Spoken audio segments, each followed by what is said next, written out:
dari tempat ngungsi. Ya.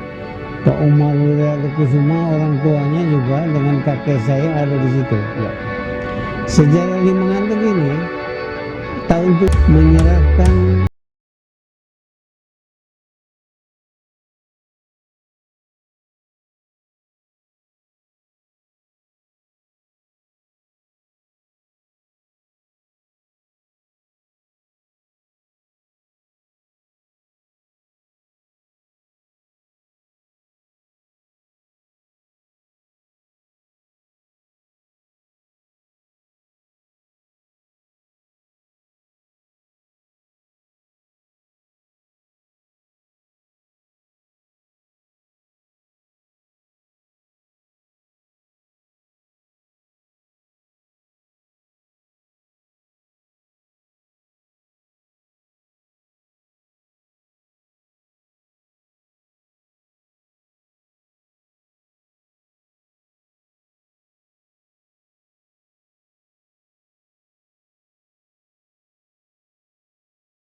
sendiri kasihannya sorangan.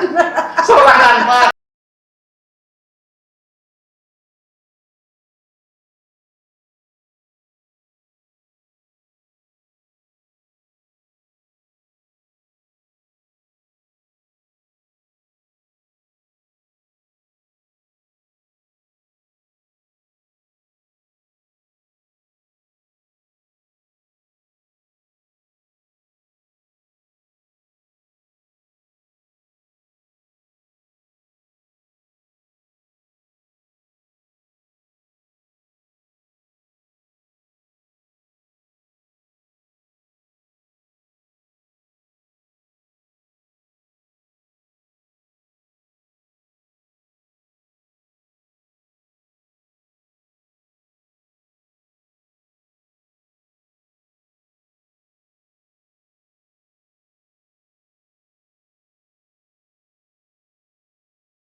Seperti suku-suku yang lain, pasti dia memilih yang mungkin berdarah Sunda, pasti harus demikian. Siapa kira yang berdarah Sunda itu siapa? Bah, kalau kita kan kebetulan dari darah Sunda mah kan sama sekali tidak ada. Dari apa? Artinya dari bukan tidak ada apa dari taruhlah dari suku Jawa dari suku Sunda itu hampir tidak ada ya. Yang sekarang itu yang asli gitu kan ya. Yang asli. Dari Sunda itu kan tidak ada yang asli itu. Tapi ya kan kita tetap menginginkan kalau siapapun yang jadi kan paling tidak akan ada kriteria yang Artinya yang dimana budaya-budaya Sunda teh tiasa ditanjirkeun. Nah, siapa pemimpin kira-kira yang bisa mendukung budaya Sunda? Nah, siapa yang bisa kinten-kinten bisa menanjirkeun atau ngamumule atau menegakkan nanti budaya Sunda di dalam kehidupan bernegara ini. Jadi mungkin kita berbicara secara objektif, bukan bicara secara objektif, apalagi dengan emosional gitu. Ini berbicara berdasarkan kriteria urang lah, filosofi gitulah. Di antawis yang sekarang muncul itu, apakah ada nih? Apakah ada kira-kira yang cocok dengan filosofi dan karakteristik orang Sunda tidak daripada yang 3 calon ini, Bah? Sebetulnya masyarakat juga udah tahu itu kan. Mohon. Kalau Abah memberikan dasar-dasar kriteria ini, semuanya pasti tahu. Nah, siapa kira-kira yang bisa bisa melanjutkan nungamu mulai budaya Sunda itu, supaya budaya Sunda teh ulah hilang begitu ulah saja. Parem lahnya. Udah parem gitu kan. Karena kita sedih gitu kan. Sedihnya kenapa? Anak-anak kita, cucu-cucu kita, baik di Sunda maupun Jawa juga sama. Iya, sama. Sama. Jadi orang Jawa juga harus ngamumule budaya Sunda. Harus gitu. dia harus mengangkat derajat budaya. Ya, kalau Jawa sudah jadi juga. pemimpin nasional itu gitu. Ya. Tapi kalau sudah jadi pemimpin nasional, dia harus semuanya. Budaya Nusantara harus dia tegakkan, jangan sampai hilang. Nah, bahasanya harus dijaga kalau dia sudah jadi pemimpin. Dia jangan berpihak kepada partainya, jangan berpihak kepada sukunya, nggak boleh begitu, karena dia adalah dipilih oleh seluruh bangsa. Betul. Jadi dia harus semuanya lah. Makanya menurut penilaian Abah dari kacamata budaya Sunda, menurut penilaian Abah secara subjektifnya, secara objektifnya dari filosofi Sunda, kira-kira yang 3 ini ada nggak kira-kira yang bisa artinya bukan mengadopsi ya akan memajukan kepada semuanya gitu loh, Pak. Insya Allah akan ada. Akan ada ya. Insya Allah akan ada itu kan. Kan begini ya, masalah pemilihan pimpinan bangsa, terutama di Pilpres, jangan dilihat dalam waktu yang singkat. Jangan dipandang dari pengertian yang sempit hanya duniawi saja. Ya. Karena yang kriteria tadi itu hubungannya dengan pertanggungjawaban kita di akhirat, gitu kan. Betul. Jangan karena kepentingan duniawi, apalagi mungkin direkayasa sedemikian rupa. Karena kita akan mendapatkan namanya dosa jariah. Dosa jariah itu kalau seandainya ternyata pimpinan yang kita pilih ini orang-orang yang memang serakah, koruptor, kemudian arogan, bahkan menindas rakyatnya, bahkan sewenang-wenang kepada rakyatnya, itu kita yang mimpin itu turut andil di dalam menjadikan sebagai pemimpin, sehingga dosa-dosanya juga dia akibat dari pilihan kita juga gitu kan. Jadi investasi dosa dia investasi dosa namanya dosa jariah. Kan ada amal jariah, ada dosa jariah. Jadi selama dia terus melakukan dosa itu, semua yang milih itu kecipratan dan dosa. Mungkin tidak sebesar yang pelakunya, tapi itu namanya dosa jariah. Ini juga apakah di dalam hadis Nabi ada nggak dosa jariah ini? Tapi ini kan pendapat Abah. Iya, betul, Bah. Pendapat Abah itu pasti ada, Bah, dalam itu. Iya, ada dosa jariah itu gitulah, karena kita kesalahan memimpin itu, sehingga dengan orang-orang Sunda itu nggak boleh menunjuk orang, itu aja cukup kriteria aja. Itu aja cukup. Siapa yang pengkuh agamanya, kuat agamanya. Berarti kita dari sekarang sudah bisa menentukan siapa yang kukuh dan pengkuh terhadap agamanya. Ya, siapa yang pengkuh agamana. Jadi udah ketinggali lah kan. Siapa yang luhung ilmuna, siapa yang pinter, siapa yang cendekiawan, siapa yang ulama, siapa yang berilmu, siapa yang hade tingkah lakuna. Handap asor, akhlakul karimah, handap asor, gitu kan. Kemudian siapa yang bagus, eye looking, bagus di pandang mata, selalu senyum, tidak cemberut aja gitu kan, cemberut aja kasih beliin batur gitu kan, iya. Iya. Ningali cemberut wae marah wae hayang dalipak bujurna gitu kan. Iya. Jadi siapa yang someh, orang Jawa itu bilangnya sumeh. Sumeh. Lamun urang mah somea. Sumeh orang Jawa itu dia enak gitu kan ya. Iya. Dia ketawanya Pak Ganjar, dia ketawanya Anies, lihat ketawanya Pak Prabowo kan itu orang-orang sumeh kelihatannya ramah gitu kan ya, tidak sombong, tidak arogan. Karena tiga orang ini Pak Ganjar someh. Ya. Pak Anies juga someah. Ya. Pak Prabowo juga kan begitu begitu membela rakyat kecil lah gitu kan. Ya, dan 3 orang ini. Tapi di antara ketiga orang ini kan dengan adanya kriteria lain tentu bisa menentukan siapa kira-kira yang paling bagus. Dan kriteria itu juga mungkin ada levelnya. Ada levelnya. Dari 1 sampai 10 tuh ya kriterianya berapa sampai berapa.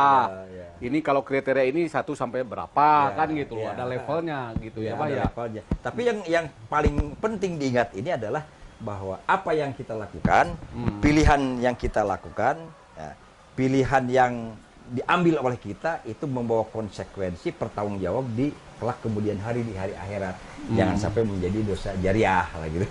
gitu. Janten Bah, ini Abah mungkin tidak bisa ya menunjuk siapa yang lebih berkarakteristik menurut budaya Sunda pengintannya Bah. Juga bisa milih lah itu kan bisa lihat kan. Oh jadi itu serahkan lah lihat ya, malah. terserah, tapi semua. Abah mah pokoknya memperlihatkan bahwa ini loh kriterianya. Ya, kriterianya gitu kan. Jadi bahkan mungkin kriteria kepemimpinan Sunda ini bukan hanya untuk Sunda. Kelihatannya itu ada sangat-sangat universal. Bahkan seluruh dunia juga harus begitu gitu. Dari kan? sabta apa namanya dari tadi? Sabta dasar kepemimpinan Sunda. Sabta dasar kepemimpinan sampai sabta karakter. Itu memang kelihatannya ini apa bisa berlaku umum global seluruh dunia gitu kan. Kalau seandainya seluruh dunia bisa melaksanakan seperti itu, wah dunia ini aman, tentram, damai, sejahtera. Nggak akan ada lagi mungkin perang Hamas, Israel nggak ada lagi. Kan kemakmuran, kesejahteraan itu akan tercapai lah upama gitu mah. Itu tujuannya apa? Tata tentrem, kerta raharja, gemah ripah repeh rapih, gemah ripah loh jidawi, baldatun toyibatun horbun gopur. Nah itu kan gitu. Iya betul. Karena Abah lihat ya, meskipun mungkin agama Islam itu lebih muda dibandingkan dengan ajaran kearifan Sunda lokal, tapi ternyata sinkron gitu kan. Ajaran-ajaran yang di dasar-dasar kepemimpinan Sunda itu sinkron. Bahkan mungkin bukan hanya Islam saya kira. Iya. Ini agama-agama Samawi, agama Kristen, agama Hindu, Buddha sama tuh. Pasti akan mengakui kepemimpinan itu kan, dasar-dasar itu. Dasar-dasar kepemimpinan seperti yang dikriteriakan oleh ke budaya Sunda. Iya. Karena orang Sunda itu kan dulu nggak memenang agama itu kan. Pada saat Prabu Siliwangi memerintah itu dia tidak mendasarkan diri kepada sektarian feodalisme, tapi berlaku kepada sebuah warga negara gitu. Jadi ke semua agama juga mungkin nggak cocok gitu kan. Jadi kita ini Bah, orang Sunda ini kriteria kepemimpinan yang sabta dasar kepemimpinan itu apakah sabta dasar kepemimpinan yang didasari atau dicontohkan oleh Prabu Siliwangi atau bagaimana Bah? Itu Prabu Siliwangi kan baru-baru ini. Jadi sebelum Prabu Siliwangi? Sebelum itu juga sudah ada. Bisa juga mungkin kita temukan, mudah-mudahan Abang nggak salah, itu ada yang namanya Layang Salakadomas. Layang Salakadomas namanya. Layang Salakadomas itu kebanggaan orang Sunda itu kan. Karena Layang Salakadomas itu, layang itu berarti lembaran-lembaran. Ya. Kalau bahasa Arabnya suhuf. Layang itu lembaran-lembaran atau kitab ya. Kalau dikumpulkan jadi kitab. Layang Salakadomas itu kan. Jadi 800 ayat-ayat yang yang hebat lah, 800 ayat-ayat yang bisa membuat kita itu keperak-perakan, sinar kita menjadi keperak-perakan. Itu artinya membimbing kita dalam kehidupan sehari-hari, di mana kitab itu dibagi menjadi yang pertama kitab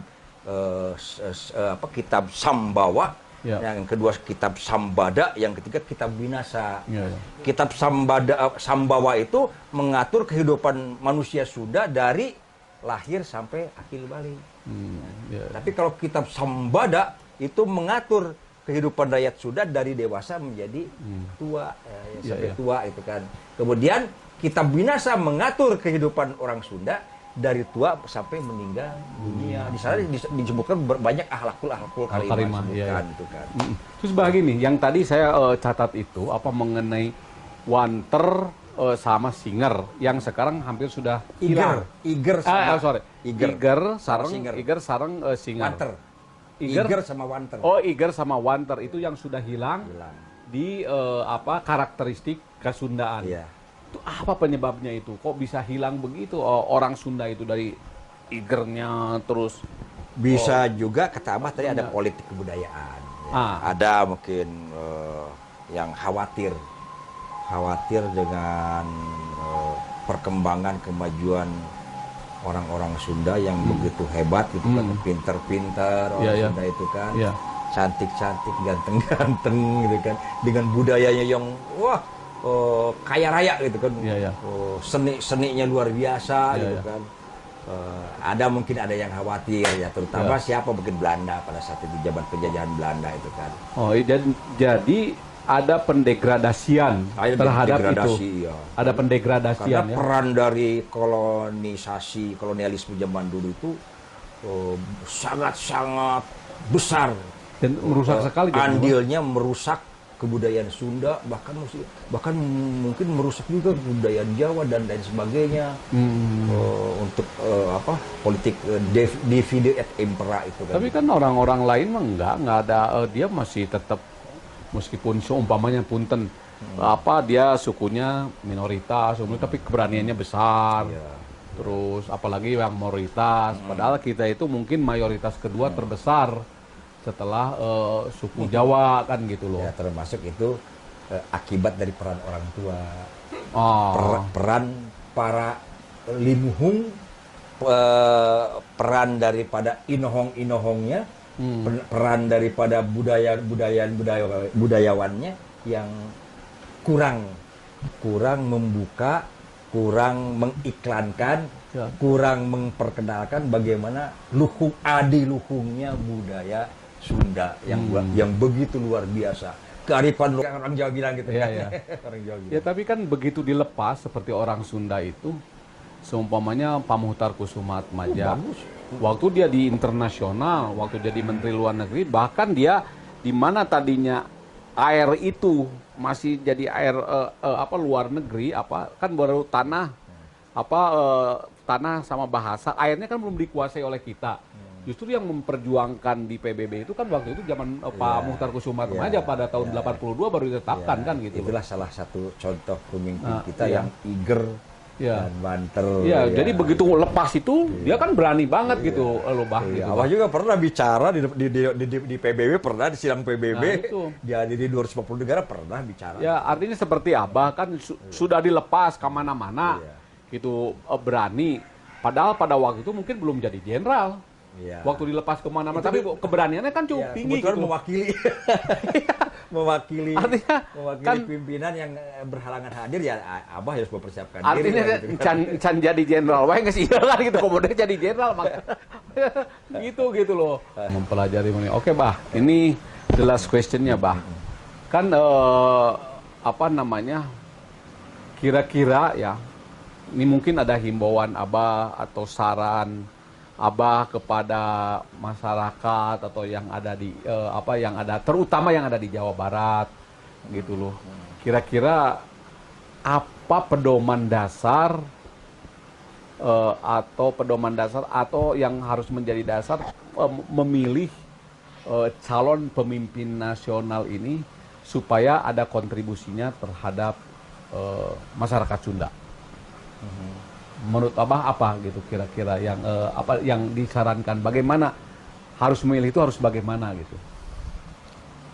Pemimpin yang bisa memberikan kontribusi dalam dalam meningkatkan, dalam memegang teguh budaya Sunda gitu ya. Ya harus ada pendekatan. Aproah harus ada hubungan baik. Ya. Hubungan baik, siapapun yang jadi presidennya ya kita harus punya hubungan baik supaya berbagai budaya yang ada di Indonesia ini jangan sampai hilang gitu kan, kearifan lokalnya, bahasanya apalagi kan. Ada berapa kan kita mungkin ada ribuan bahasa di negara kita ini. Ya. Ada beberapa mungkin ratusan bahasa itu udah mulai hilang. Nah itu seorang pemimpin bangsa itu harus harus dikelilingi, harus dibantu oleh budayawan, ilmuwan yang ngerti kondisi ini. Jangan sampai bahasa Sunda